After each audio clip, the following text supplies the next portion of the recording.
Going live. Hi there, Vincent. How are you? Hi. Just so everyone knows, my name is Vincent, and there will be doodles today. Special request by Merva that there are going to be doodles today as well. Hi, everyone. How are you? How's it going in Rasa and your side projects? My side projects are doing well. So all that stuff's great. I have side projects inside of Rasa. I have side projects outside of Rasa, but it's been going swell. Just made a PR. We are going to start supporting Spacey 3 in Rasa. So that's sort of something I've been working on. I'm super happy that got in now. I don't know about where you are, but here it's sunny. It's spring is around the corner now. Awesome. So despite Corona, all in all, I would argue things to be happy about.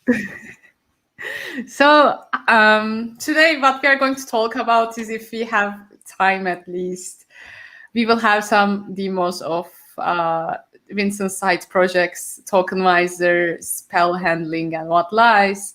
And we will talk about the experimental intent deprecation in Rasa, which I'm curious of, because how are you going to do it without intent? And lastly, we will talk about Pokemon HR story, which is one of the things I really like. So can you talk about TokenWiser a bit? Yeah, so I should immediately admit that this is not necessarily so a lot of my open source projects are a little bit more experiments than things that I know for sure will make the biggest impact. But a couple of weeks ago, I started this project called TokenWiser. And the main idea I had in my mind was, count vectors work. A lot of these classification algorithms you can just do with simple tricks. And I also kind of noticed that a lot of these simple tricks don't necessarily require pre-trained language models and dense embeddings. If we could just have tricks that can do things well, and just tokens, that will already be kind of cool. And then Lee spoke the words TokenWiser, and then I figured, that's a good joke. I gotta make this package. So there's this toolkit called TokenWiser. It has one user, mainly me. I use it for some experiments. But the whole point of it is twofold. The idea is, if you have a very large data file, let's move that to the next screen. But let's say you have a data file that's, I don't know, let's say huge, something that doesn't fit in memory. What you might want to do is you want to split that up into subsections. And it will be kind of cool if you could tell the algorithm, well, first learn from this part, and then move on to this part, and then to that one, and to that one, and to that one, etc. So you kind of stream through the file. Scikit-learn doesn't necessarily offer that. What scikit-learn really likes you to do is to do fit, do the entire thing in one fit, and then start predicting from there. Well, what you kind of want is you kind of want to be able to say, well, do a partial fit. First fit on the first part, then the second one, then the third one, etc. And that's what I'm trying to support more. So simple algorithms that can sort of learn on a stream. And for scikit-learn, there's already a couple of models and sort of featurization tricks that I support with this in mind. But another cool thing about this is that if you are able to build your scikit-learn pipelines this way, then there's also a way to make them Spacey compatible. Now, these features are in progress. They're not necessarily done yet. But if you're interested in having simple benchmark models inside of scikit-learn that sort of fit this API that they can stream through a large file, so to say, that's something that I can support with TokenWiser as well. As of, I think, 2 days ago, I now also support this pretty old school tool called Vopal Wabbit. It's really, really old school, but it's one of these tools from I think they started in the 90s, that sort of also fit this API. So it's tricks that you can do on tokens that fit this API. That's what I'm trying to do here. And the main thing that I'm hoping to achieve is just a sensible, simple classification benchmark that doesn't require deep learning algorithms. That's what I'm trying to do here. Why does it work, in your opinion? Why can't vectorizers actually work rather than gigantic language models? It depends kind of on the task. So it also depends on the language. What I'm about to say are anecdotes done on English. I do not want to suggest that because they work on English, they will work anywhere. But if I just look at like intent classification, something that we do a lot of inside of Rasa, I mean, sure, but language models matter, and they can make your problem statement. I mean, you can get higher accuracy scores and stuff. That's fine. But typically, the thing you want to focus on is your data set. Like, am I sure that I have all of my intents in order? So for that, I just really would like to have a sensible, simple benchmark. And if, for example, I don't know, suppose you want to buy a pizza on like a Pizza Hut kind of website, and you have a virtual assistant, and you want to make it very clear that your intent is to buy something, there's only so many ways that you can combine words together to make that clear. Like if the word buy is in a sentence, you can kind of already assume that that's enough information for the intent prediction. You don't need a deep learning model for that. Again, I really want to stress, this is a personal hobby project, kind of an experiment that I am doing here. But very often, one thing that we've seen at Rasa, you should worry about your data first before you really start worrying about the model. You don't always need these deep learning models. That's something we've seen over and over again. I completely agree. And this feels like supervised embeddings pipeline where you get the embeddings from your own data rather than relying on pre-trained models. Yeah, well, so the funny thing is, like, that is actually kind of an interesting way, but I like to think about it. Usually you have like a word, and then you can pass that through like a language model. And then you get like a huge like set of features that come out of that language model, like a dense vector. And then for every single item in that vector, you're going to generate, maybe 1 or 2 layers, but let's say logistic regression. You're going to have like weight 1, weight 2, weight 3. And then you're going to add all that together, and then you get your prediction.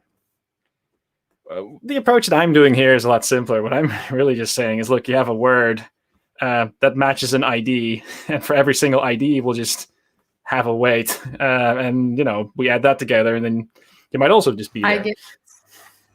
So you get your weights from your counts, basically, because that's what count vectorizer does. Why don't you use... Is there a reason why you don't use TF-IDF somehow? Yeah, they there's differ one. in documents. How did they differ? I don't remember. I guess that's about document length. One is document length agnostic, and one is more vulnerable to document lengths. But in chatbots, you have like smaller sequences. That's why count vectorizers should work. It's 2 parts. So I will say TF-IDF in general is a pretty good idea. Try it out. TF-IDF, it's great. In general, though, one thing that I've noticed with TF-IDF, it tends to be quite useful if you have specific words. So TF-IDF is really good at sort of ignoring stop words. That's one of the side effects that it does. There is, however, a downside if you're interested in what I'm doing. So one thing that I want to be able to do is train data sets that do not fit in memory. The current implementation of the count vectorizer and scikit-learn does say, like, we're going to fit the entire TF-IDF because we have to count how often the document appears. And after that, we can do the reweighing. But it does mean at one point in time, the scikit-learn API wants everything to fit in memory. That's something that I unfortunately don't want because, the use case I've got in my mind is that we have this... is that we have this very big file that we're going to sort of split up into separate segments. And so the trick that you typically apply there, it's a really cool one. It's the hashing trick. Would you be able to do n-grams, by the way? Oh, yeah. The way that this library and the way that this lovely little experiment sort of fixes that is we basically say, well, let's push everything through a hash. So I have a hashing function here, and let's say it's just big, like the hashing array is big, and we don't have to worry too much about collisions. And whenever something goes in here, we just basically get the giant count vector array as big as the hash map, and we just put a 1 there if something that goes in appears, and it's a perfect 1-to-1 mapping. What we can also then do is say, well, if an n-gram appears, that's also like a separate object that we can just hash. Okay. And like, if you have more and more data, you're going to get more and more hash collisions at some point. But the nice thing about the hash is that I don't need to know up front what kind of data is going to be able to go in because I can always convert it into some, standard numeric representation that then the logistic regression model could go ahead and use. So that's how you fix this here. But because you can do the n-gram trick before you do the hashing, I can also do n-grams here. That's perfectly possible. We have a question, by the way. You can ask your questions anytime. We will answer.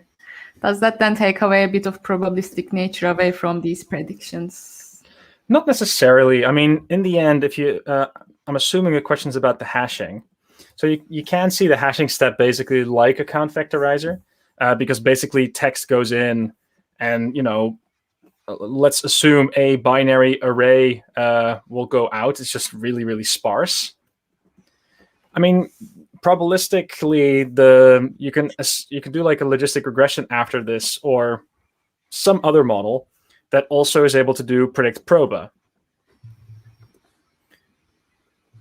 What's happening basically is these features just get translated into a number between 0 and 1. The only thing the only thing I want to be kind of careful with is it's not necessarily like an actual probability, right? It's still possible that the model says probability is equal to 1 and that we totally misclassify a thing. So it's not like an actual probability. But and if you're interested in getting numbers between 0 and 1 that might be interpreted as a measurement for confidence, then yes, you can still get that out of this model. That's awesome. It's but again, the whole point of this library is not to be state of the art. The whole point of this library is just to, you know, have an outlet for me to do some experiments that involve tokens. That's the whole idea I've got here. I have some ideas for non-English that people like hit me up on GitHub if that's interesting. But this is like one of the projects that I've been working on lately. How can you do you have embeddings in here? I mean, how can you use it with whatlies somehow? So also, you can talk about whatlies first for people who don't know about it. I kind of feel obliged to now. So whatlies is kind of the polar opposite of this. So here I'm really just trying to do everything with tokens. There's also another library, and this is one that I've been able to make because of my employer, Rasa. But the whole idea with whatlies is, let's just see if I have the list of all the embeddings that we support. I think it's on the docs here.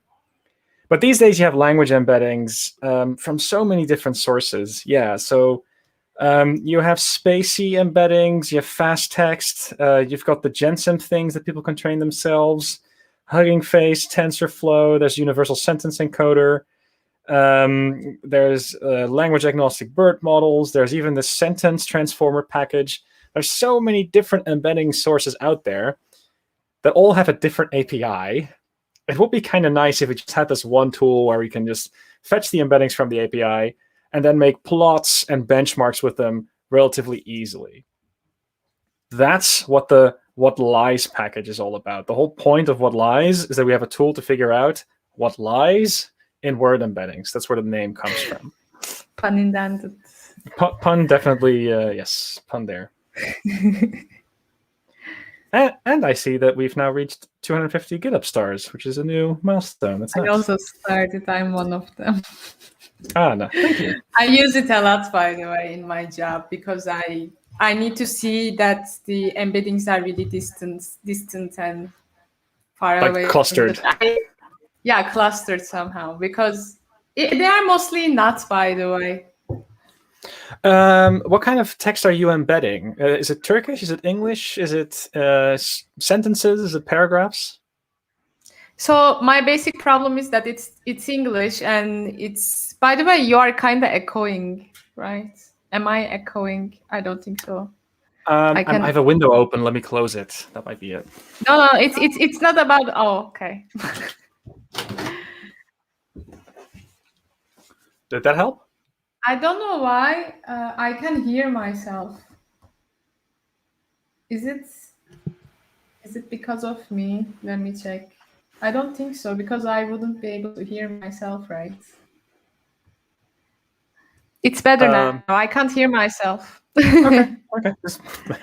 As long as it's fixed, it's fixed. Basically, my problem is that I'm basically making a companion, and day-to-day language, most of your sentences have some of the stop words that are actually important, that are not actually stop words. And these intents have so much in common by means of some of the stop words. So that's why it's hard to make some distinction, basically. Do you have an example? Yeah, I mean, let me think of an example. For instance, you are so ugly. When you say to conversational agent, you are so ugly, you can also say I am so ugly and just make a complaint about your look. These two have so much in common, for instance, but they mean different things. But it's hard for the algorithm to distinguish. And even if you get rid of the stop words, you shouldn't, because in stop words, pronouns, for instance, you have so many information going on. Yeah, so first things first, let's not call people ugly. That's mean. Second thing. No, it's like a companion, and you can just say whatever you want. You can say I love you, and you can talk about your fiance, I don't know, saying I love her, and like if you get rid of the stop words, for instance, it's a problem, and they have so much in common. So that's basically my problem. Yeah, so the best example I have of this is let's draw that, because this is one of my favorite examples. It comes from the Emily Bender book. If you're interested in NLP, Emily Bender, give it a Google. Great content. I know her. She's from University of Washington, right? Yes. She's awesome. So I'm going to write down two sentences. The lion eats the man, and the man eats the lion. These two sentences mean two completely different things. In fact, you could almost say that this sentence in the English language should be considered an outlier, because that never happens. Like, that shouldn't happen, really. Like, that's not I don't know. But if you look at how this information is encoded, if we were using account vectorizer or even word embeddings for that matter, it's, in terms of bag of words, we're using the exact same words, just in a slightly different order. Right? So you need positional embeddings, right? So maybe a transformer is able to help out here, but it's still a really, really short sentence at the same time, right? So this is one of those moments where you will have to accept natural language is tricky. That's especially if you're working with shorter texts. This is a really adversarial example, in my opinion. I mean, the reason why I like the example is it makes a point clear, really simply and easily. But language is more than a bag of words. That's something that if you're working in NLP, you keep hitting your head on. Boy, would it be great if language was like a bag of words, but it just isn't. It's more complex than that. I will just. We used to. I mean, using something like supervised embeddings in here is really tricky, and I mean, I visualized them on Wattlights, and they were really close to each other, and that's kind of worrying. What kind of so the way what light kind of works is you have text, right, and then you pass that onto like a language model, and then probably what you've done, and tell me if I'm wrong, you probably did like some sort of dimensionality reduction, maybe UMAP or something. PCA. Or PCA, okay, but some form of dimensionality reduction, and this is what you're plotting, and you get this scatter chart, basically. Yeah. And then you can see if the clusters are close together. Yeah, I also edited it because it was like, I mean, it wasn't really visible. Everything was so dense, you can't basically see anything. So I had to change your source code. Please forgive me. So that's fine, but there are two things. There are two things you could do, though. So one thing that you could do is you could try out UMAP. UMAP tends to pull things apart a bit more. One thing about UMAP, though, is it definitely is slower than PCA. So if you have like a huge data set, it might take a while. And the other thing I kind of wonder, what embeddings were you using here? Was this like spacey or the spacey's vector methods? Right. So one thing with word embeddings, if you're using them in a sentence, like a sentence has like word embedding 1, word embedding 2, maybe up until word embedding n, like some number, depends on the number of words. and you're going to have to smush that together into a single vector if you want to represent the sentence. So some information actually does get lost there. I might try out the universal sentence encoder. I can't explain why. It's just personally, whenever I've been trying it, it just seems to split the clusters up slightly better. That's my experience. I've been using universal sentence encoder and other sentence-based models for information extraction, which is really cool. Like I mean, if you are looking for a question and an answer, for instance, you can basically get the embeddings of sentences, or like use universal sentence encoder and then run some QNLI over the article you are working on. And we have a question, by the way. How do we choose our embedding model? What is different between these models? So many things. Yeah, well, so one thing I can partially answer that question. So what we're looking at here, by the way, is the documentation page for what lies. And in particular, what I'm doing is I'm having a look at the universal sentence language. Now, there's two settings for it. One of them is the version number. There's been different versions over time of the universal sentence encoder that they've trained. But there's also a setting for variant. Now, what's interesting about the variant is different models were used, but also different data sets. There is a variant for multilingual, and if I'm not mistaken, Turkish is also one of the languages that they have been training on, but there's also a QA variant also for multilingual. So if you have a use case where you're definitely, questions and answers are being asked all the time, then that could be a reason to say, hey, let's explore this embedding at least, because the data set that's behind it has this question answer theme in it. Now, the question of how do I pick embeddings? Well, I've been able to study them when I was at Rasa, so part of my logic here is just gut feeling. But what I would do is I would just say, let's go for something super, super simple, like very cheap to calculate. Let's go for something heavyweight and something in the middle, and let's just measure. But that's kind of how I do it most of the time, because usually you're a little bit constrained on resources. You don't want to buy 20 GPUs just to run a benchmark. But at the same time, you typically want to admit that transformers tend to work kind of better with accuracy scores, etc. But I always try to do the super simple thing and the complex thing, and I try to figure out if I can explain why there's a difference between the two. What I would say for domain specific stuff like pizza ordering or bank or any other automation bots, I would use my own embeddings that I get from my own training data. But if you have a more generic model where you are building a friend or a companion or something more generic, then I would suggest to use pre-trained models, because you get more information from there and something might not be in your training data that might appear somehow and you might need to respond it. I got a question out of curiosity now. Did you train your own embeddings on a use case yourself? On which use case? Oh, no, because you mentioned that sometimes you recommend training your own embeddings. That's why I figured I'd ask. By means of training your embeddings, I mean the star space idea, like from the Facebook paper. Ah, right. Okay. Yeah. Okay. Yeah. Okay. Now get your own. Makes sense. And it's also one of the nice features about Diet, because if you run Diet, you basically make your own embeddings like that for free. There is one experiment in terms of making your own embeddings that I kind of just want to mention. It's an experiment I've done. The whole point of this is that no one else has to. But what you could do is you could say, well, let's have a language model. And it doesn't really matter which one. It could be BERT, could be fast text, could be whatever. But you could say, like, well, if that's trained on Wikipedia, that's great. But my digital assistant, if I think about all the text that's going through there, that is very much unlike Wikipedia. Because Wikipedia is very formal. It doesn't talk like Wikipedia.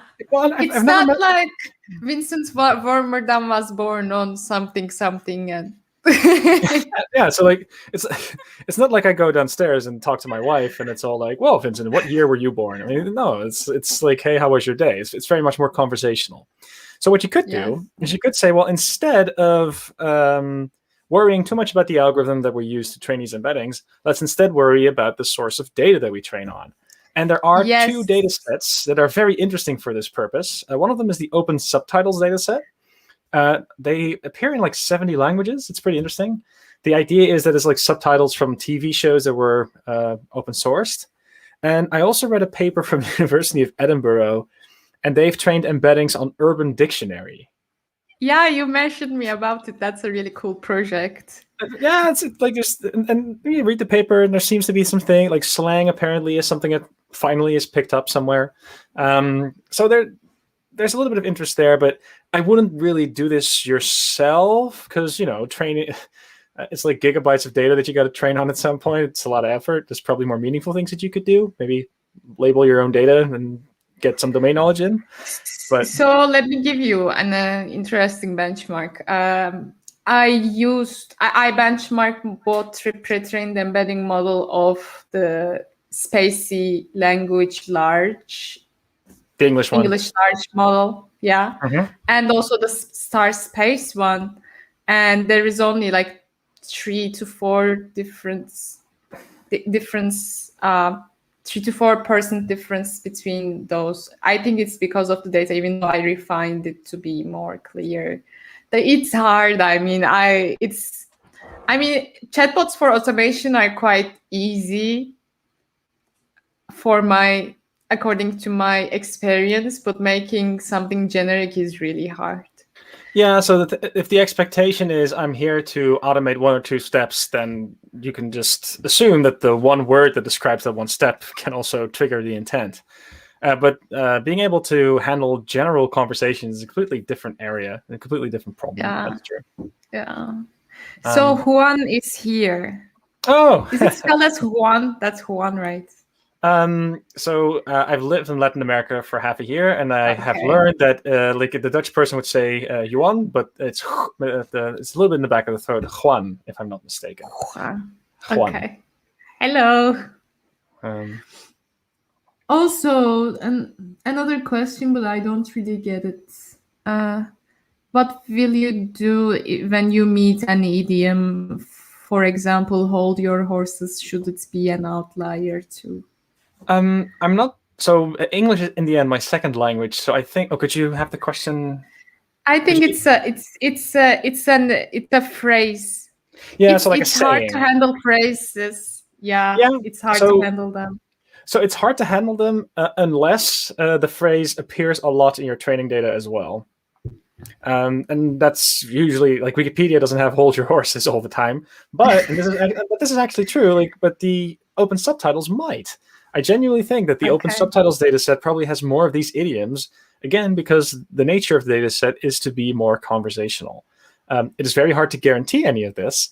But yeah, that's an experiment, thought experiment worth having.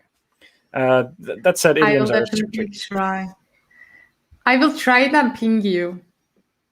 Pingu. Oh, okay, yeah. So, there's also a Dutch television show about a penguin called Pingu.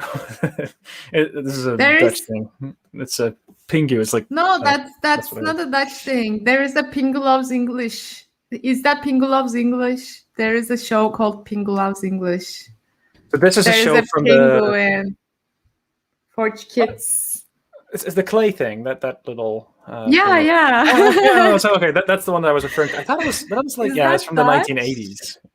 Well, so let me put it this way. I can definitely imagine that it's more of an international thing. I just wouldn't want to assume that it's also something that is familiar in Turkey, but apparently it is.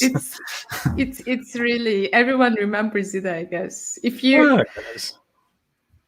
So yeah. Do you have can you show a few example of how your embeddings would look like in Wattlies rather than doing directly the demo? I guess I can start a notebook. Okay. Development Wattlies, source, Jupyter Lab. Jupyter spelling Vincent Lab. And there we go.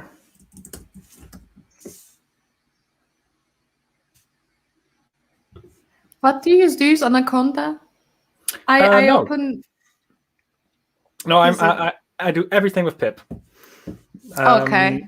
I think Anaconda is really, really cool if you're using Windows. It's my impression that it's really made life easy for a lot of people. But I've always used Mac or Linux, and pip just ended up working Me perfectly too. fine for me. So I've never felt But the I need. didn't see your terminal.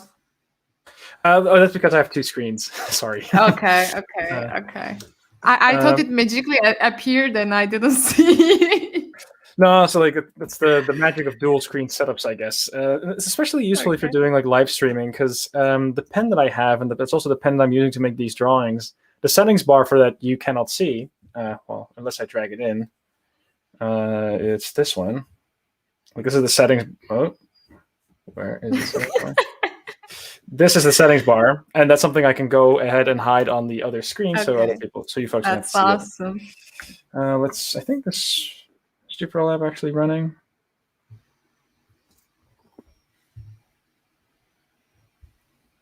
There we go. Now let's just check if these cells actually work, and they do. Okay, sweet. And I have my That's language like object. All right. checking your calculator before the exam. Yeah, just checking if it works. Now, so the way that WhatLies works is, and I'm using a demo of a lightweight embedding here, but this is a byte pair embedding. It's like fast text. It's basically a subword embedding, if you will. And what you can do is you can say, well, hey, get me the embedding for the word man. And this is an object that has a vector attached, and that's sort of the array that you're typically interested in. And so that's the actual vector that belongs to the word. Is the vector your method or Spacey's vector method? So this is the byte pair method. I'm not doing anything special here. And also, if you were using, just to demonstrate the API, I can also say, hey, I would like to use the Spacey language, and then you would fetch the ones from Spacey. The whole point of this package is not so much to make your own embeddings. It's a little bit more that you can fetch any other embeddings that other people made, and it's the same API that you can use all over the place. So one thing that's pretty cool is if you have a list of words, then you can totally take that list of words, turn that into like an embedding set that's like a data frame, but just for embeddings. And then there's plot methods available for you, so you can do fancy interactive charts if that's something that you're interested in. The other thing that I would just want to mention that's pretty cool is that this language object is also scikit-learn compatible. So that means that you can do fit. Yeah, I have a fit first, but you can do fit transform basically. So that means that you could use this in a pipeline, and that's really cool because that makes it easy to benchmark. You just take a language object like this one, add a logistic regression at the end, and you're done. Like you basically have your language model. So like the thing that's nice about that is writing the benchmark typically takes me like 10 minutes now because it's just really easy to try all sorts of these embeddings out. And that's, I still use the visualization that we have inside of WhatLies, but I would argue that the scikit-learn component is the thing that I've ended up using the most. It's nice to say, hey, I've got this trick. Does it work for this problem? And you can just verify that in a couple of minutes, which is really nice. Awesome. That's pretty neat. So moving on, I sent Vincent a code of my app for him to test it and see if it's actually nice. And he has came across some spell error handlings, and he got inspired and has built a tool for for the spelling errors in chatbots. By the way, Juan says, I agree with you. I have people asking me why I don't use Conda, and my answer is because I like pip. By the way, Conda, I didn't like Conda because it cannot handle Python 3.6.5. I use PyEnv and pip for the rest of the packages. Yeah, I mean, Conda does a couple of things that I would argue are still really cool, though. So, like, if you have R dependencies and stuff, Conda can also deal with that. So that's, reasonably awesome that it can. It's just I've never really had the use case, so I'm not familiar with it at all. That said, though, you were talking about spelling. Yeah. Yeah. So one thing I would like to mention here, just also sort of a little bit of a disclaimer. I figure I like to think that I found a trick, and I'm super happy to share that with you. However, one thing that I do want to point out is that me finding a trick is one thing. The research team still has to review it and agree that my trick really, really works. So this is what I'm about to demonstrate is more like live research as opposed to I solved the problem. Okay. That's not really the case yet. But the type of spelling I would like to discuss is the type of spelling that I always experience on the phone over here. Because I have fat fingers whenever I type on this thing. Like I often I have I hit the wrong keyboard character. But if you look at the keyboard, like the actual keyboard itself, right? I mean, you can kind of predict which kinds of spelling errors are more likely. And the reason is if you look at the character G, for example, at least on my keyboard, the odds of me accidentally typing a T, a Y, or an H, they're a fair bit higher than me typing a Q because it's the other side of the keyboard. I mean, it can still happen. Yeah. It's just the odds of that happening are a fair amount lower. And then I started wondering, well, let's assume that the spelling errors that I'm interested in, they are just typos. Like, not that you also have spelling errors because there's two common ways of spelling a word. In this case, I'm really just interested in these typos. And because of this phenomenon that you kind of know where the keyboard tokens are, that means that you can simulate. And that's interesting. Because one thing that you could do is, let's say that you have a data set, and you can kind of simulate spelling errors, then it means that you have your original data set and your misspelled data set.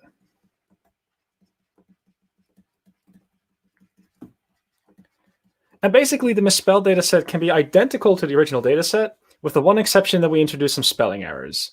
And we can have a knob that says do more errors, do less of them. But because you can do the simulation trick where you've got something going here, and the experiments that I do are all English, but as long as you have the keyboard layout for every language, you can actually specialize this as well. So the main thing that I then say is, well, let's train a model on this one. We just train a model. So far, so good. And then what we do after that as like an extra step is we fine-tune it against the misspelled labels. That's the main trick. We just say, well, we have a phase where we want to actually learn from our normal data, but then we improve the model by basically fine-tuning on augmented examples. That's the high overview, and there's some details that we can discuss, but high over, this is the main thing that I did some benchmarks on. And if you really look at these forcefully misspelled words and you look at the fine-tuning, there's like a 10% hike in accuracy that you can gain back. But that's the first result that I seem to have gotten on like one of my many data sets that seem to be rather promising. But the main trick is we can simulate, and because of that, we can fine-tune. That's it. How do you do it? Basically, like how do you model this and then fine-tune it? So you mean the simulation? I mean, when I think of fine-tuning, it's only transfer learning comes up to my mind, and I don't... Well, so it kind of is like transfer learning if you think about it. So let's assume a neural network of sorts. So we've got words on this end, right? And let's say at the end here, we've got like our predictions. Let's not do words, actually. Let's go for something nicer. Let's say utterances. That's nicer, because usually people are not saying a word, they're saying sentences. So let's say like a sentence. That's on this side. Well, then we can take that sentence, and what we're probably going to go ahead and do is we'll probably have some sort of a count vector step of sorts, where every word in that sentence is either going to be mapped as a 1, and it's a sparse array, but every word that we have, it gets like mapped to an index in this array, let's say. And then we can say, well, let's pass that on to let's say diet or some sort of deep learning system. I like diet, but let's say something deep learning. Okay. If I take my count vectors here, and I have like a normal dense layer. Okay, this is a dense layer that I'm just gonna draw like so. Then what happens is if there's a 0 and there's a weight, every line that I draw here is like a separate weight, effectively. The weight that I have over here, if I multiply that by 0, the output is always 0, right? So if I put like a dense layer there, effectively, everyone.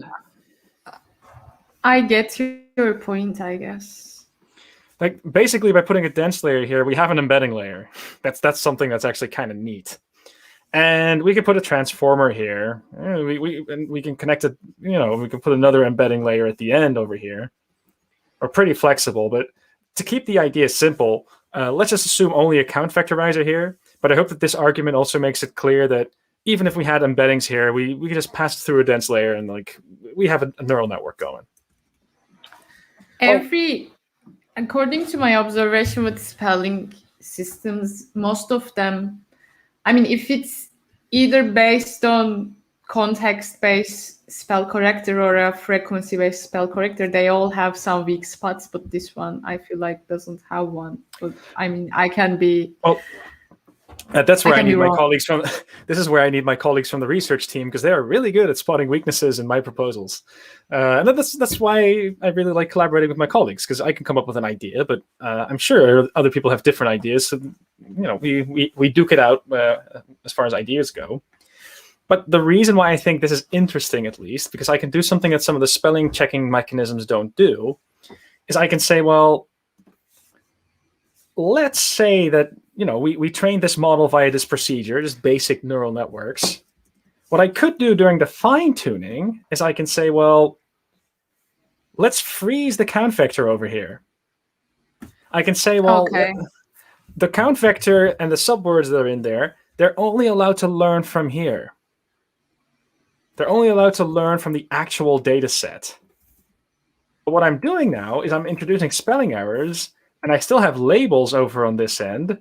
But by fine-tuning on this misspelled data, I'm basically saying you're not allowed to add any extra features, but you will get this signal, this feedback from the labels, that is going to say, well, all of these weights that you're learning, they need to be robust against spelling errors. And that's a learning procedure now, and I actually have labels for that.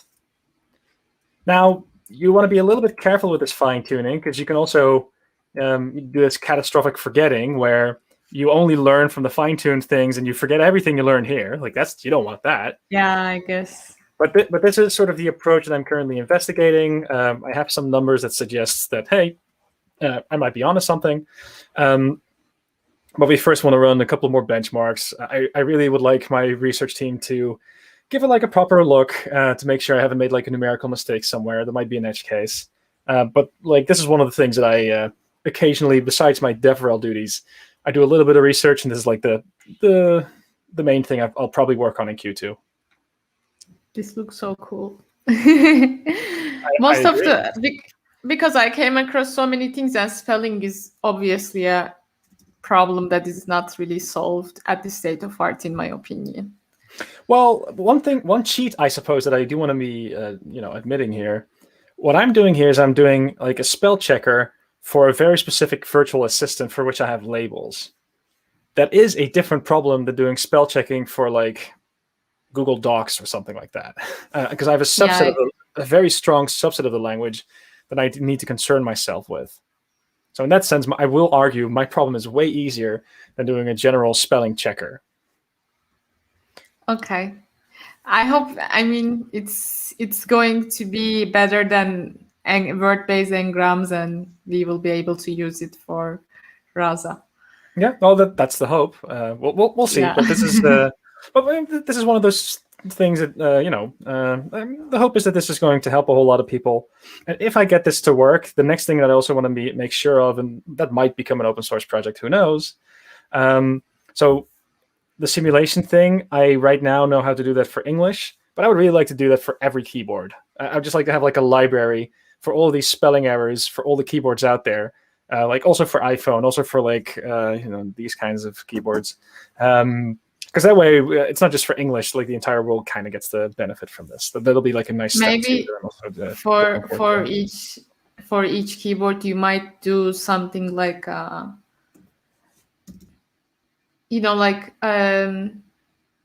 Levenstein distance, I would say, but not. You will switch every letter of a word with the letters next to the actual letter. Yeah, get something out of it. So for the foreign languages. what I've actually done is I found a website, something like applekeyboardpictures.co, or like it was some website, but it was basically a fan who had like a photo of every single Apple keyboard. So, Okay. but also like from across the world. I think they had like 100 of them or something like that. So what I might do, but like I might just do it manually. But this can also be like a little computer vision kind of a fun to get all the keyboard mappings out and get them into Python dictionaries so we can do the sampling. This is such a Vincent project.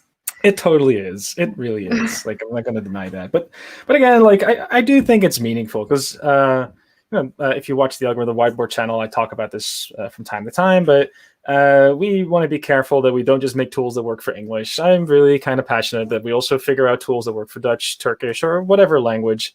Rasa's not going to work if we only do English. We have to support other languages too. Yeah. So there's a question. You create a lot of content. How do you shoot a lot of videos, and how do you arrange your life? I'll take that as a compliment. Thank you. Well, so I guess, sure, I make a lot of content, but one thing I just want to be honest about, right? It's my job. It's not like I do this on the side. It's actually my job for Rasa to make a lot of this content. And if it's your day job, then not only do I get to spend a lot of time on it, but also because I practice so much, I kind of get good at sort of doing all the automated steps, and like I teach myself how to do it in a way that doesn't take much time. And I can certainly tell after doing the Algorithm Whiteboard for a year, I am way quicker at making those videos than I was a year ago. Like if I have the content ready, it might take me an afternoon now, whereas before it might take me 2 days. Also, one thing I want to be also kind of honest about, I'm a little bit privileged. Like I have fancy gear. Like it's not like $1 million setup or anything, but like the drawing tablet that I'm drawing on that you can see on the screen right now. I mean, I've been able to make the investment in that, and that also really just helps. But as far as arranging life goes, I do have one tip, I suppose, because a lot of people are surprised by the fact that, I'm sure I spend a fair amount of time behind a laptop, but my most productive time is spent with pen and paper in a park. Like if I'm struggling on like an open source problem or something like that, the best way for me to fix it is to not sit behind my computer. Going running, doing exercise, and like just having a cup of coffee next to like pen and paper, that's usually the eureka moment where I find the solution. So if you're really interested in like arranging your life to be more productive, I would suggest anyone and everyone to do more of that. More breaks. I think I'm going to end up being a developer advocate at some point because I think your job is pretty cool. I tend to agree. I will say though, like, I mean, there's also parts of my job that involve, like, my job also has boring parts. Like, I get through a lot of email in a day, right? Like, it's, I don't want to suggest it's all roses and rainbows. You get through my issues in Rasa. Well, so what I will say, one thing that I do really like, especially about like the research advocate rules, I also get to do a little bit of research on the side. And especially at Rasa, one of the things that I get to do a lot of, which is just really, really fun, is I get to make a lot of tools. And that's I think, one of the more fun bits. It just so happens that all the tools that I make for the research team, I can also open source to the community. And that's kind of rare. But what lies is basically just a tool I made to teach and for the research team. And then it became popular enough that we figured we might need to write an article about it. We can actually check, because I think what lies has a couple of downloads these days as well. I haven't been able to pick it in a while. That's a nice search engine. I didn't see that before. Oh yeah. So the website's it's called ppy.tech. Mm-hmm. You can there's a person who makes this on Twitter. It's his hobby project.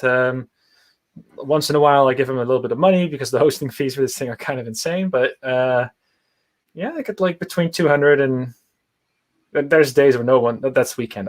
Is it weekend? I don't know. Anyway, that has a couple of downloads. Like, people are definitely using this, which is a fun thing.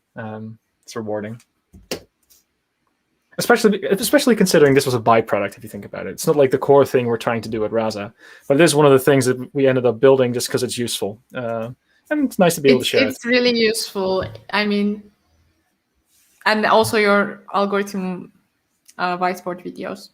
Thank you.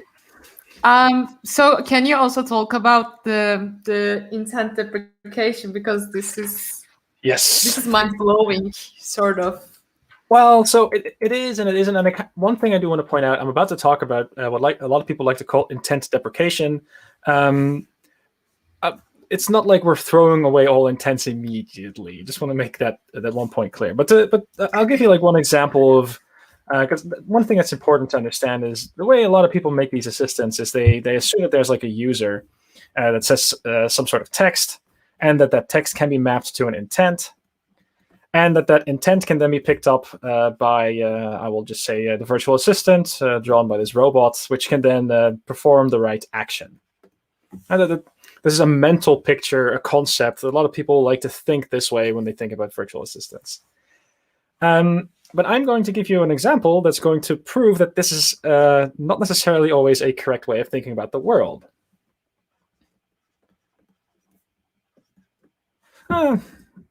Yeah, I think good afternoon is a good one. So when you read the text "good afternoon," is that a greeting or is that saying goodbye? This is mind-blowing. There's no way of knowing. Like you can use the word "good afternoon" for saying hello, and you can use it for saying goodbye. It might be that one of the two is more common, but the fact that you can have the same text have not only two intents, but intents that are literally opposites of each other. Again, we come back to this whole notion of a bag of words is not necessarily the way language works.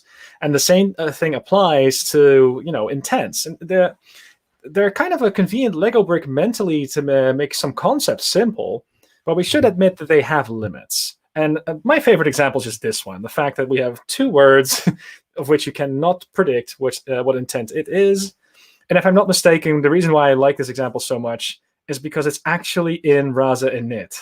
Like if you run the Rasa init assistant, I think people didn't put it in there consciously, which proves how tricky this whole intent situation is.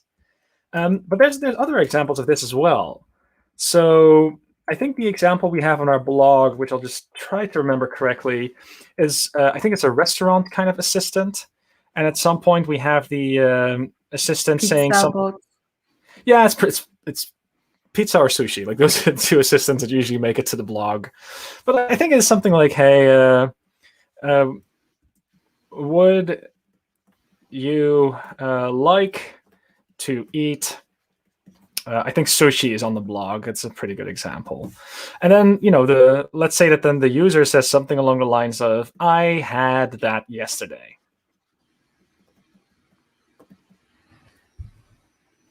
Now, in this situation, I kind of hope it's clear that what the user is saying here, it's no. Like the intent should be no. But if I have my intent data set with all the different ways of saying no, I also hope that you agree I had that yesterday feels like a weird example of saying no. It means no in this context, but it doesn't mean no generally. And that's also an issue that these intents have. An intent, by definition, is something that should hold in all situations. While in this particular case, this sentence... Isn't that something you could solve with stories instead? Because, story would involve an intent. Yeah, but when you say no to would you like to eat sushi, it means different than saying no to a conversation at another context. Isn't that why we keep context with stories? Well, so I would agree, but the way that stories currently are defined is you have an intent and then an action. Yeah. And then an intent, action, intent, action pairs. Yeah, intent, action pairs. But what we don't want to have is that if someone were to say, hey, I don't know, like some other question, would you like to have a voucher? And that someone said, that's not the good thing. But what's another example of saying no to something? Would you like to, yeah, that might be a good one.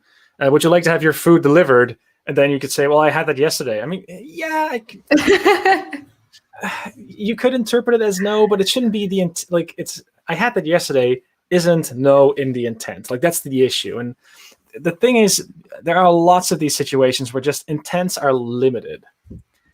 So the idea is that the way that we're going to solve this is we're kind of going to start sidestepping this. Is we're basically saying, well, Rasa models can also do this. We're basically Isn't saying that rules no. So rule-based thing? So rules at the moment still need intent. Okay, fine. So yeah, the rules are basically doing this, like going from an intent directly to an action, but you still need the intent. What we're saying here is, well, we have an NLU system that can take text and get entities and intents out of them, and then we have this core model system, which before I should say was handling this part, but now we're basically saying, well, the core part can also concern itself with this. Maybe we need to start allowing for these examples where this is cool. We're basically saying, well, let's just put a transformer on this level as well. At the moment, I do want to make a couple of things clear. Like currently, this is relatively experimental, right? So please do play with this and let us know. But I don't want to give the impression that at the moment, I think everyone should switch to this system. One reason for that is it a release candidate or is it out there now? So it's in there. It's definitely in there, so people can already play. You don't have to install any fancy flags. Okay. If memory serves, we added this in 2.2, so it's been in there for a while. Okay. But first of all, it's still pretty experimental. That's one thing I do want to mention about it. And the other thing that I do want to mention is, despite having all of these weaknesses, these intents, they also have upsides.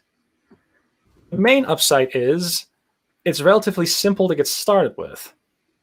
Even if it's an imperfect way of thinking about the world, it does keep things relatively simple. And if you're getting started, that's actually quite convenient. I can argue that perhaps you don't need as much training data if you have intents, because things are kind of nicely constrained in these Lego bricks that you can just sort of click together. So what I can imagine, and the future will tell, but what I can imagine is if you're starting with your assistant, odds are that you're going to start with intents because you're still in the phase of learning from your users. You're still collecting data. You're still trying to figure out how people want to interact with your assistant.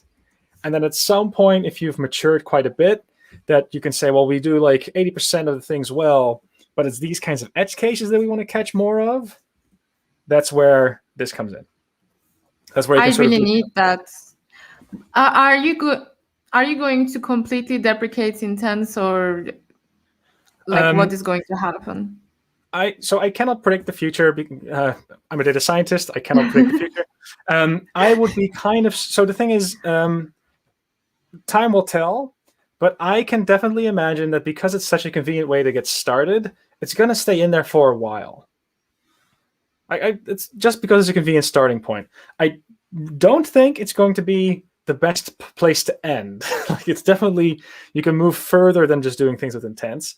But there is a convenience in just starting out this way.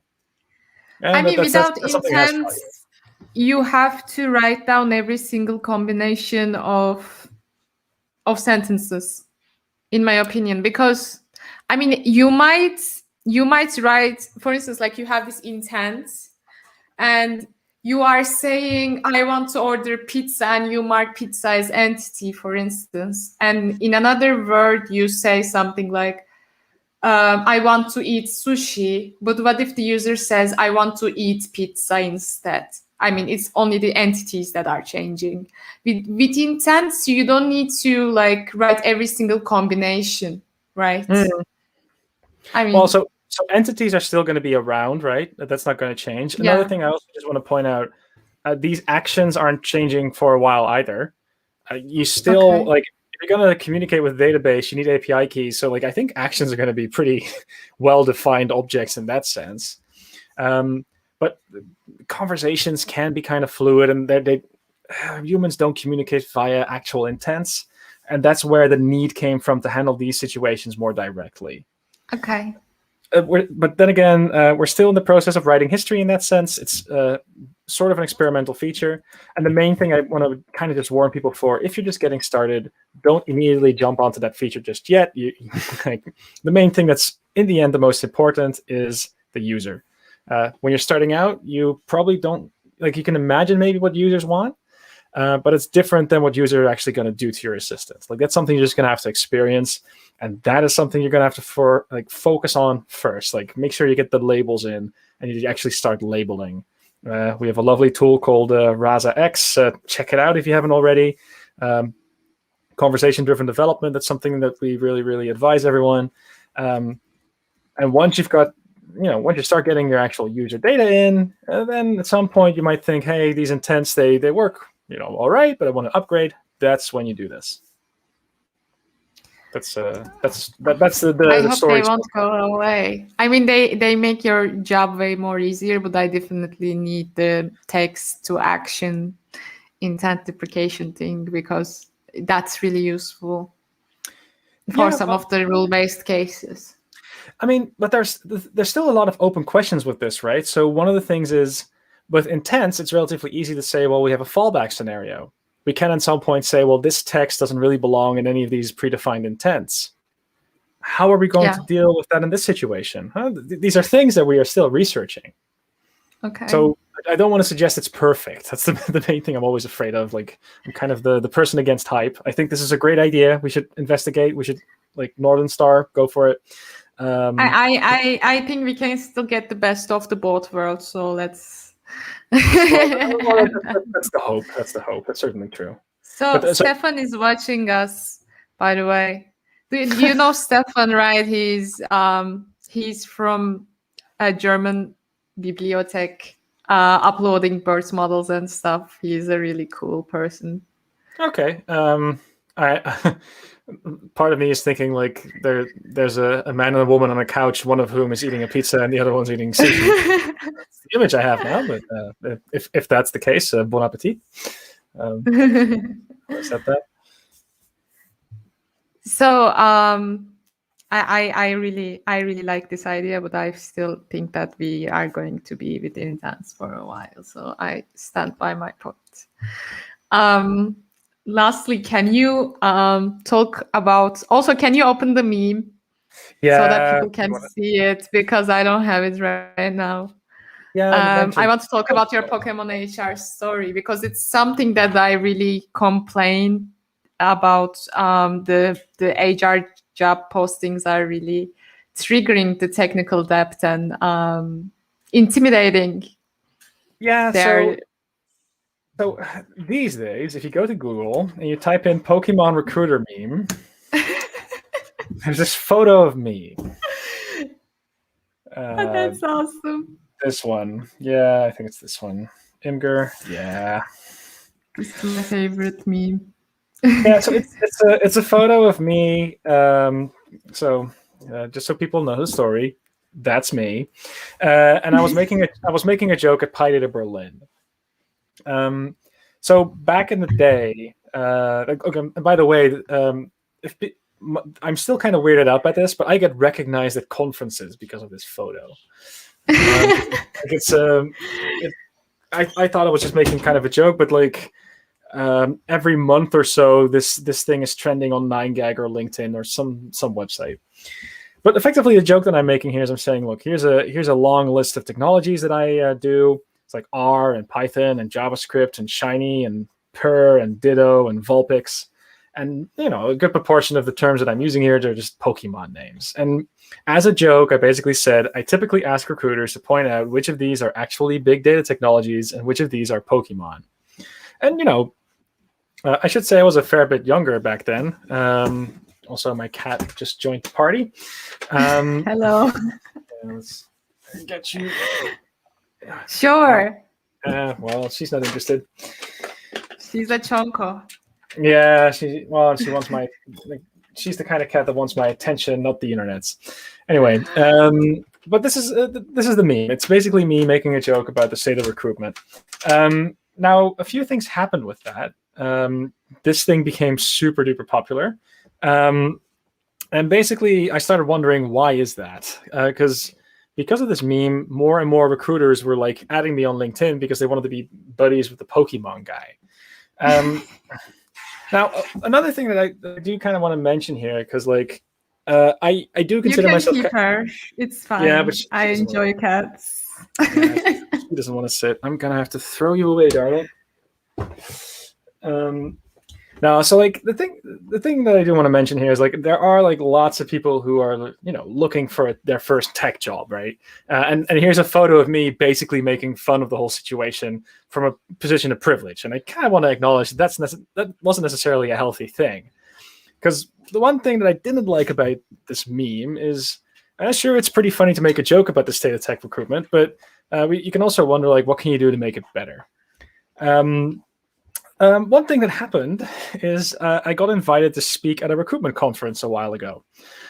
So I was the keynote speaker at, I believe, one of the largest technical recruiter conferences in the United States. Basically, to just kind of tell this story, like, hey, I hope that everyone understands where the frustration comes from developers. But one thing I really would, like, recruiters to do maybe less of. If I think about what makes me interesting as a candidate, and if I think about what the things are that I hope an employer sees in me when I start talking to them, like this list of keyword bingo is the least interesting thing about me, if I'm honest. What's likely more interesting is things like, if you Google my name, you will find things like TokenWiser and things like What Lies and all these open source packages that I've done and all these conference talks and all of this sort of volunteer work that I've done. It'd be a lot nicer if we can all sort of appreciate that more and don't zoom in as much on the keyword bingo. And I think the title of my talk there was, we need to be hiring, we need to recruit people, not hire Pokemon. That's the current state of the joke. But having said all this, like that meme has a life of its own now. It's not something I can control. I've tried. Yeah, but that's the story, basically. Which ones are Pokemon names? Can I guess? I didn't know, by the way. Which ones I think were you can. Pokemon It's names? just you can. I just have to get the cat to not sit on the keyboard. Okay. But there you go. I think in here it is. Is Vulpix a Pokemon name? Yep. Right.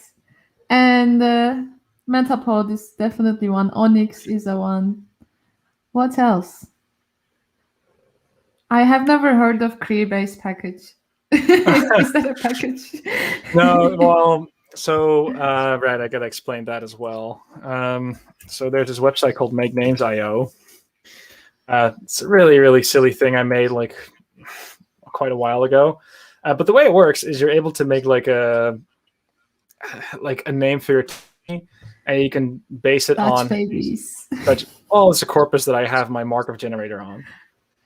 But you can say like you can use the name the list I gave you for Turkish names as well, by the way. Yeah, no, so that's the way that it's just a Markov chain, really. But the thing that's kind of neat is you can say, well, I would like you to replace these stars and keep everything else intact. And the first time I tried this out, I got Cree-base out, and Cree-base is perfect because it literally sounds like a Pokemon, and it literally could be a database. So that's how Cree-base made it on there. But Cree-base is interesting because Cree-base is neither. I think Phoebus is a Pokemon as well. Sock is a Pokemon. Ditto. Pure are really. What is pure? Purr is a functional programming package in R. Okay. It's also the sound that a cat makes. That's where the name comes from. That's awesome. What is Ditto is a Pokemon, right? I never heard of it. And also, yeah. No, so Ditto is a Pokemon, but I think we've had most of them.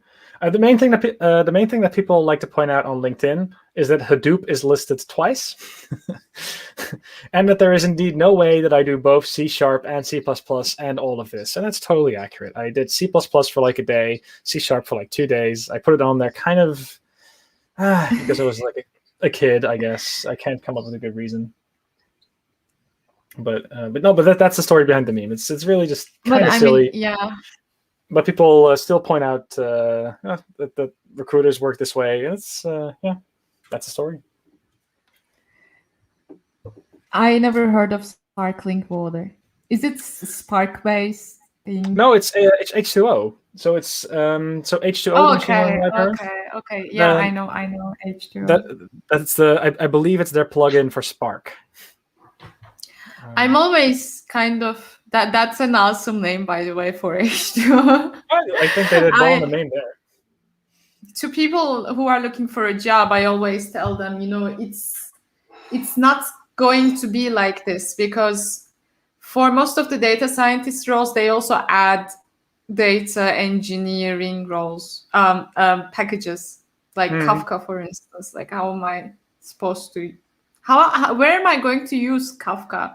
Or like a framework that existed for 2 years, would they expect proficiency of 5 years over it? Like, what are you talking about? This has been existing for only 2 years.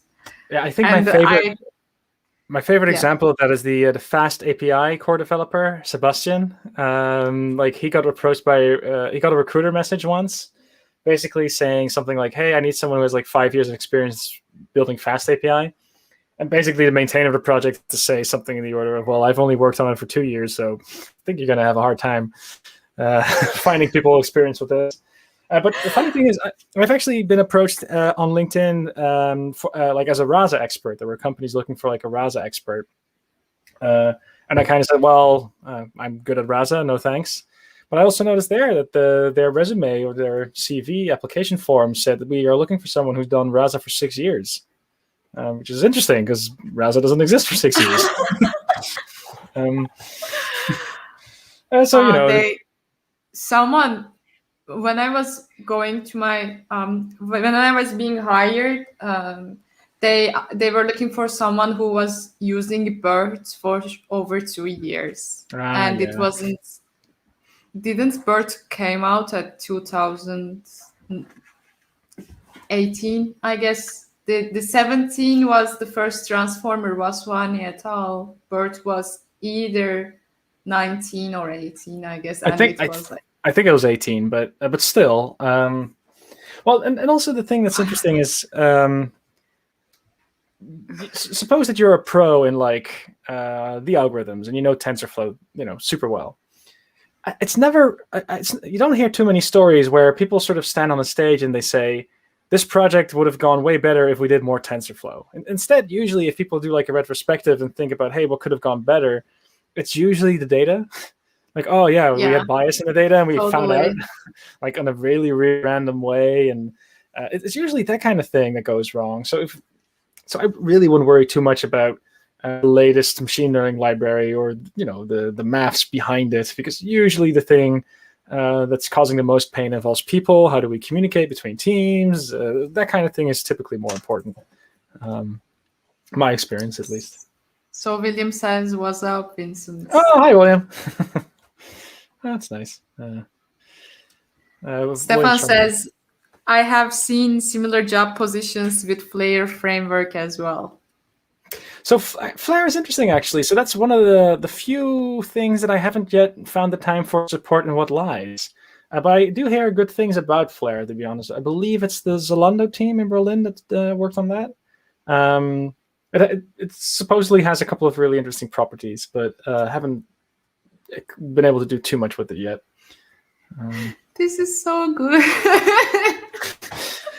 Yeah, that's okay. That's definitely also something that goes wrong with a lot of projects. So the whole idea of, hey, are we even solving the right problem? Like, that's a conversation I think more people should be having. And to be honest, I even in the Rasa community, quite frequently one of the conversations that I end up having is somewhere along the lines of, well, yeah, we've got Diet and we support BERT and all that stuff's great. But the hard part is really understanding the data and like, what do our users really, really want? It's one thing to have amazing grid search statistics that you've optimized your data. That's great. But very often you put it live and then you discover, there's like intents missing. And there's intents that we have that our users aren't using. It's great that you optimized it, but if that's the case, then the benchmark sometimes becomes meaningless. Yeah, I completely agree. I have seen only one company that does what I am trying to do. I think it's Replica, and they are basically using GPT-2 plus GPT-3 for building a companion. And that's like something I always hesitated from, but I will see what I can do because like there is a huge gap of lacking content and you have to somehow close it, but without being incredibly sexist and racist. There's another thing I've noticed myself while playing with it a while ago. So if you ask Replica. No, the You mean GPT-3. Okay. Do you have an access? Yeah. Oh, you are the cool one. Nah, don't call me cool because I have an API token. That's the, but that's not the way the world is supposed to work. One thing about GPT-3 that I just want to mention is interesting though.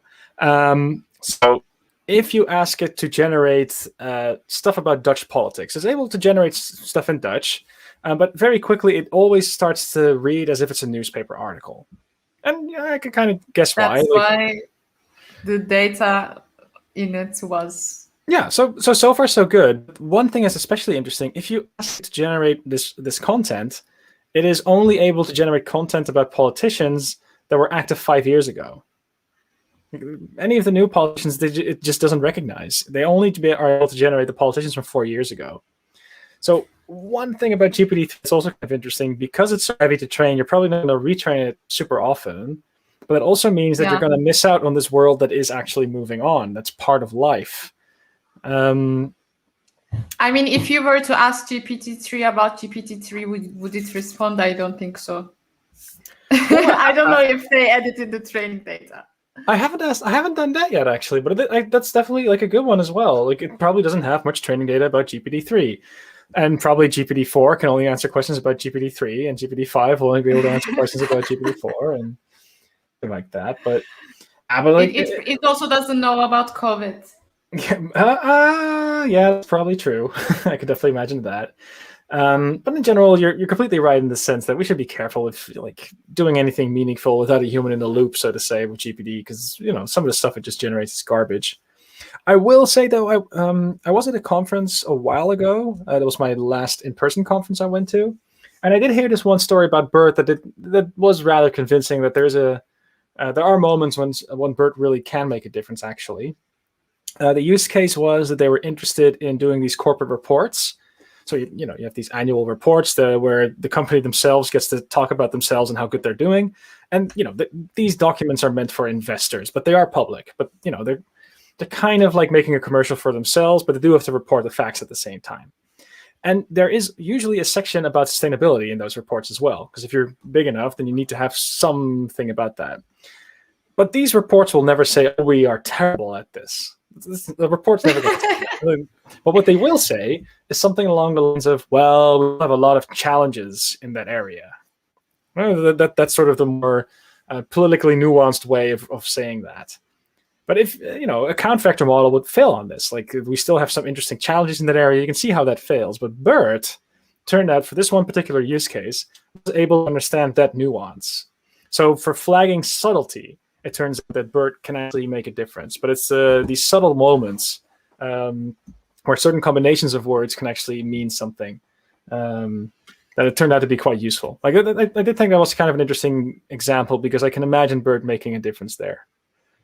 Definitely longer, like these were long documents though, like not sentences. I feel like BERT is really good in information extraction tasks.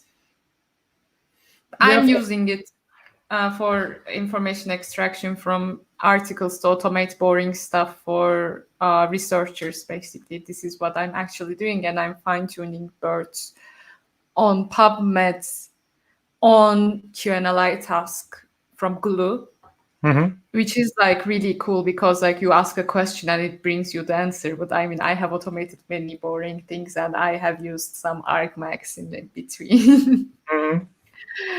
It's really good, but I mean, let me bring mine. Just wait. Hello, Kedo. Hi there. She hates me. She just hates me. She doesn't like me at all. I loved your cats. So basically what I was going to say is that instead of using few-shot learning on gigantic data, I feel like simply fine-tuning things on the tasks that you want is fine, because all you need is for the model to understand the language that you want for it to understand what it's supposed to do. Then you give the context, the information, and you are just good to go, in my opinion. I wonder what Stefan thinks about it, by the way. If he's still watching, please ping us about your opinion, because he's mostly uploading many models of birds in, like multilingual other languages. Please go ahead. That's also a thing I've wondered about. So if you look at how you pre-train some of these models, I mean, BERT is bidirectional, but with standard word embeddings, they usually are trained to predict like the next word, if you think about it. But then you've got languages like Arabic, which you write down from not left to right, but from right to left.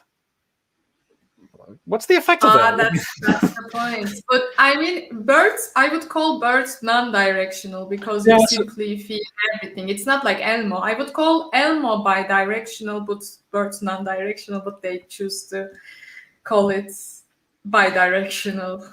Yeah, and for Arabic, for example, there's plenty of BERT models out there. But one thing that I've been thinking of as well, I had a user on Stack Overflow that was saying like, hey, the Rasa training feels a little bit slow. And I was kind of wondering why, because the stats that the user was reporting didn't seem like it was big data or anything like that. But just to give an example of how certain algorithms don't necessarily combine well, the user was Vietnamese.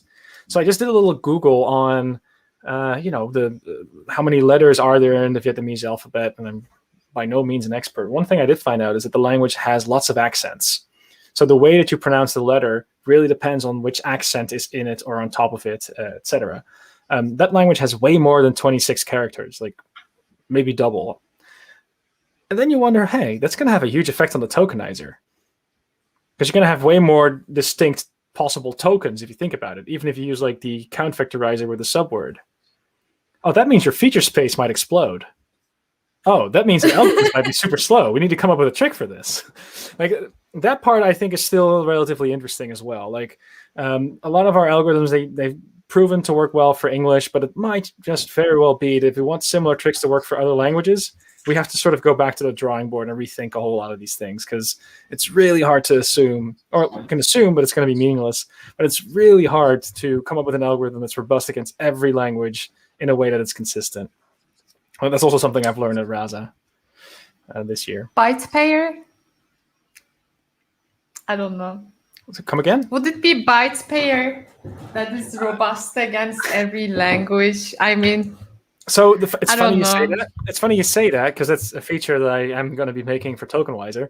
So byte pair is pre-trained on most languages, and even if the sort of dense representation for those embeddings don't necessarily combine well, the fact that the tokens appear automatically, hey, that can actually be interesting. So that's like a feature that I'll probably end up making in Q2 as well, especially with the Vietnamese user in mind. People who are from Vietnam will have to reach out to me and confirm if the trick actually works. I cannot do that for them because I don't speak the language. But it's stuff like that that I'm also working on at Rasa. I mean, every single method is mostly coming out for English, and we try to somehow apply it as if the language is English, but it mostly doesn't work. And I feel like we need more resources. Like, for instance, there is this sprint of Hugging Face this week, but the Turkish data, for instance, the automatic speech recognition data of English is like 56 gigabytes in Mozilla's Common Voice. Turkish is only 592 megabytes. And I really don't know what I'm supposed to do. I will see, but it's really hard because I don't know why it's a low resource language. I get it, but I don't know. I don't know how you overcome this data scarcity, or like. I think that the simplest way to overcome it is to specialize. Like if you're trying to solve the general problem, going to be super hard, especially with audio. But if, let's say, you can do something like, let's assume that the person is inside in a quiet space, you already make it a whole lot simpler. Let's maybe see if I can make sure that people only pronounce one word at a time. That also becomes a lot simpler. Like the more specific you can get, the less general data you need. And so that's one angle of attack, I guess you could say. You don't always have this luxury, of course, right? But it's something that I have found to work quite well. Usually, you're not solving every problem when you're working on machine learning. You're usually solving a very specific problem. And the more you can focus on that, the easier it tends to get. I really thank you for coming today to my podcast. I really enjoyed. I always enjoy talking to you. I'm getting a hint from my cat that she wants me to go downstairs as well. So this might be a good time to wrap things up. But thanks for having me. Just went away. I just really enjoyed it. Maybe we should do it once a year because I mean, some cool project of yours comes up and maybe we would like to talk about it periodically. Sure. And to be honest, if you ever have a guest who is more of a Turkish linguist who would like to talk more on features that we should have for Rasa, I'd also be all ears. If I'm not mistaken, I believe that Spacey might start supporting Turkish soon as well. It's something to maybe keep. I think in 3.0 they are supporting it already. Okay. I might need to check, but that's something also to look out for because if it's in Spacey, that'll also be in Rasa, and that also should help a lot of people. Hopefully, I will be starting to deal with Turkish because of I want to do something for Turkish in my graduation project and master's. So hopefully, I will help you more. Okay. Everything, I'm kind of helpless. I'm sorry about it. Like any feedback will be very, very welcome. If you're interested in doing a project, one thing that I'm currently building for myself, YouTube series, is I'm building my own Slack bot just to automate some of my own tasks. I can imagine your university is using Slack as well. Like I'm assuming, I don't know for sure. But that's a fun exercise, like making your own Slack bot, seeing if you can automate some stuff for yourself and for your fellow students. Just saying, if you're looking for a master's project, there's a lot of fun to be had there, I think. Okay, so we can end this episode. Thanks a lot for coming again. Yes, my pleasure. Thank you. Goodbye.